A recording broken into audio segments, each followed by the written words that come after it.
You can now make online payments to Sri Lanka Standards Institution via GovPay.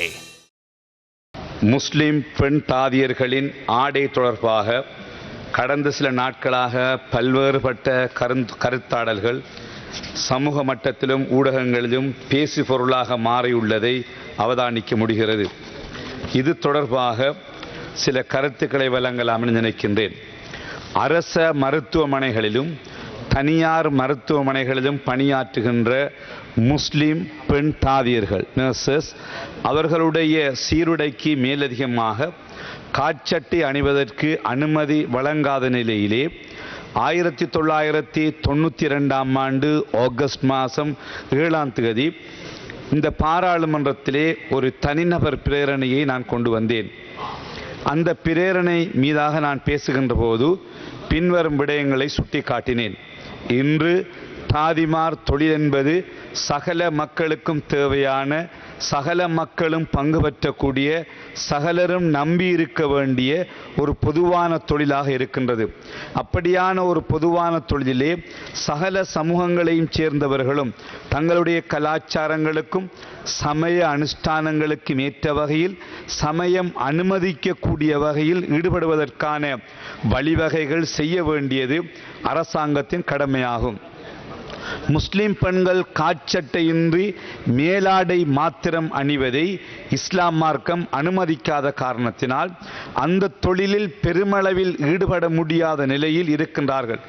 எனவே முஸ்லிம் nurses தாதியர்கள் தங்களின் மார்க்கம் கலாசாரம் ஏற்றுக்கொள்ளக்கூடிய வகையிலே சீருடை அணிவதற்கு வழி செய்ய வேண்டும் என்று ஒரு பிரேரணையை முன்வைத்தேன். இவ்வாறான காரணங்களுக்காக முஸ்லிம் பெண் தாதியர்களுக்கு காட்சட்டை அணிவதற்கான அனுமதி வழங்க வேண்டும் என இந்த சபையில் தனிநபர் அமைப்பினை கொண்டு வந்திருந்தேன்.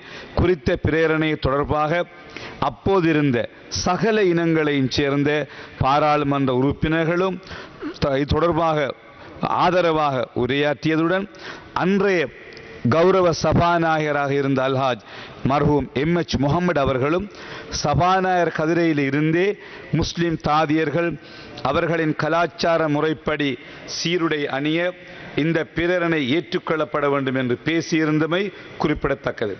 அதன் பிரகாரம் இறுதியில் அன்றைய சுகாதார அமைச்சர் கௌரவ ரேணுகா ஹேரத் அவர்களின் அனுமதியுடன் குறித்த எனது பிரேரணை வாக்கெடுப்பின்றி பாராளுமன்றத்தில் ஏகமனதாக ஏற்றுக்கொள்ளப்பட்டு மோஷன் எக்ரீட் என்று சபாநாயகரால் குறிப்பிடப்பட்டு அங்கீகாரத்தை வழங்கியது.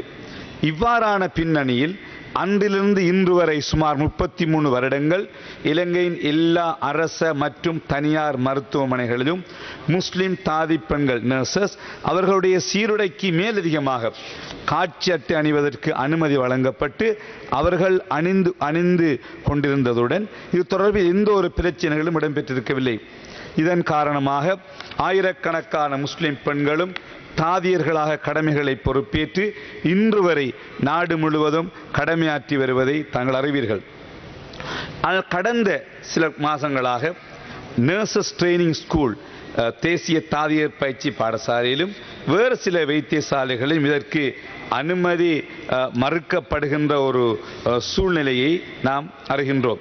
ஆகவே கௌரவ சபாநாயகர் அவர்களே, கௌரவ சுகாதார அமைச்சர் அவர்களே, நீங்கள் சகல இன மக்களுடனும் ஒற்றுமையுடனும் வாழுகின்ற களுத்துறை மாவட்டத்தினுடைய மக்கள் பிரதி என்ற வகையிலும் சகல இன மக்களுடனும் மிகவும் அன்பாகவும் பண்பாகவும் பழகக்கூடிய அதேபோன்று அனைத்து இன மக்களும் மதிக்கின்ற ஒரு கௌரவ அமைச்சர் என்ற வகையிலும் இது தொடர்பாக தங்களது அமைச்சினூடாக ஒரு சுற்றுநிறுவனம் ஒன்றை சம்பந்தப்பட்ட திணைக்களங்கள் நிறுவனங்களுக்கு அனுப்பி நமது கலாச்சாரத்தை பாதுகாக்கும் வகையில் ஆடைகளை அணிவதற்கு முழுமையாக நடைமுறைப்படுத்த நடவடிக்கை எடுப்பதில் கேட்க விரும்புகின்றேன். හෙදනධාරීන්ගේ නිලැඳුම සම්බන්ධයෙන් ගරු පාර්ලිමේන්තු මන්ත්‍රී ආචාර්ය ML.AM හිස්බුල්ලා මැතිතුමා විසින් සඳහන් කර ඇති පරිදි ඔහු විසින් පාර්ලිමේන්තුව වෙත 1992 අගෝස්තු මාස 7 වන දින සිදු කරන ලද පෞද්ගලික යෝජනාවට අනුමැතිය ලද බව ප්‍රකාශ කර ඇතත් හෙදනධාරීන්ගේ නිලැඳුමට අදාළව එවැනි අනුමැතියක් ලද ලියවිල්ලක් අපේ අමාත්‍යාංශයේ සතුව පවතින්නේ නැහැ. ඒ වගේම ගරු මන්ත්‍රීතුමා ඔබතුමා මේ යෝජනාව ඉදිරිපත් කළ දැන් අවුරුදු 33ක් ගත වෙනවා. 34කටත් ආසන්නයි. ඊට පස්සේ රජයන් කීපයක් පැවතුණා. දැන් විපක්ෂ නායකතුමා සෞඛ්‍ය නියෝජ්‍ය ඇමති හැටියටත් කාලයකත් හිටියා. ඒ වගේම සෞඛ්‍ය ඇමතිවරු ගණනාවක් හිටියා. මේ යෝජනාව අවුරුදු 32ක් ඇතුළතදී ඒ ආකාරයට ක්‍රියාත්මක වුණයි කියලා කොහෙවත් සඳහනක් නැහැ.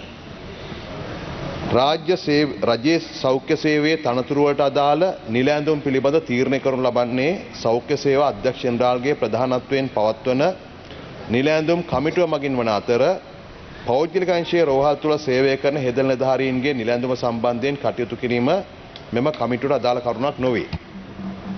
හෙදල් නිලධාරීන්ගේ නිල ඇඳුම වෙනස් කිරීම සම්බන්ධයෙන් රජය මෙතෙක් කිසිදු තීරණයක් ගෙන නොමැති අතර යම් කිසිවෙකුට එසේ නිල ඇඳුම වෙනස් කළ යුතු බවට ඒ කියන්නේ ශේෂ්ත්‍රයේ නිරත වන අයට හෝ ඊට අදාළ වෘත්තීය කණ්ඩායමකට හෝ එහෙම නැත්නම් ඕනෑම අයකට එහෙම යෝජනාවක් අදහසක් පවතිනවා නම් නිල ඇඳුම් කමිටුවට ඒ සම්බන්ධ යෝජනාවක් ඉදිරිපත් කරන්න පුළුවන්. නිල ඇඳුම් කමිටුව සාමාන්‍යයෙන් මේ වෘත්තීය ගරුත්වය යුනිෆෝම් එකක තියෙන තියෙන අදාළ වැදගත්කම ඒ වගේම ප්‍රායෝගිකව විවිධ කාලවලදී ඇඳුම් වෙනස් කරලා තිබෙනවා. ඒ සම්බන්ධයෙන් තියෙන ප්‍රායෝගික තත්ත්වය ඒ සියල්ල සලකලා බලලා නිල ඇඳුම් කමිටුවට සම්බන්ධයෙන් තීන්දුවක් ගන්න පුළුවන්. නමුත් රජය මෙතෙක් ඒ සම්බන්ධයෙන් තීන්දුවක් ගන්න නැති බව කියන්න පුළුවන්.